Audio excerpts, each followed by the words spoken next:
One day a man glances through the newspaper and finds his name in the obituary section. The newspaper had printed his name erroneously. When he regains his composure, he reflects on the newspaper report, which read, "The dynamite king dies." Because he invented dynamite, the obituary also said he was the merchant of death.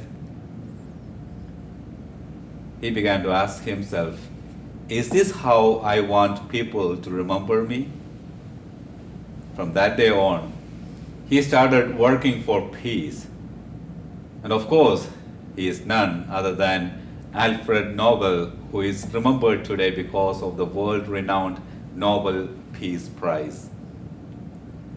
The foundations for the prize were laid in 1895 when Alfred Nobel wrote his last will to establish the Nobel Prize. He left a legacy of peace, love, and respect. Today's readings tell us of the legacies Jesus and Saint Paul left to their followers and us. Jesus glorifies his Father for accomplishing the works given to him. Jesus' legacy was the possible salvation for anyone who believes. He also left a legacy of servant leadership and empathetic relationships when ministering to people. In his farewell message to the church at Ephesus, Saint Paul tells the Christians that he did not shrink from proclaiming the entire plan of God to them. His legacy was consistent proclamation and fulfillment of God's plan despite persecutions. The love and care of both Jesus and Paul for the people they ministered to and their sorrow at leaving them are evident. At the same time, Jesus and Paul seem concerned about the future of their missionaries and the mission. What might have been their concerns? Perhaps they noticed fear, confusion, and conflict among the future missionaries.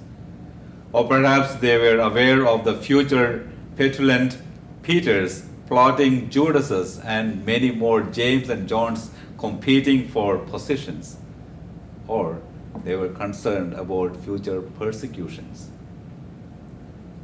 The concerns of Jesus and Paul can be about us today.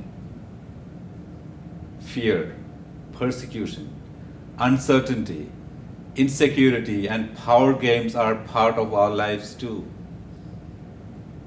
We have conflicts and divisions within ourselves, our families, our church, and our nation. We live in a world of divisions, male or female, rich or poor, Christian or Muslim, conservative or liberal, educated or uneducated, young or old, sinner or served, orthodox or heretic, and so on. Let us ask ourselves today, how can we inherit the legacies Jesus and Paul left with us, and what legacy we want to leave behind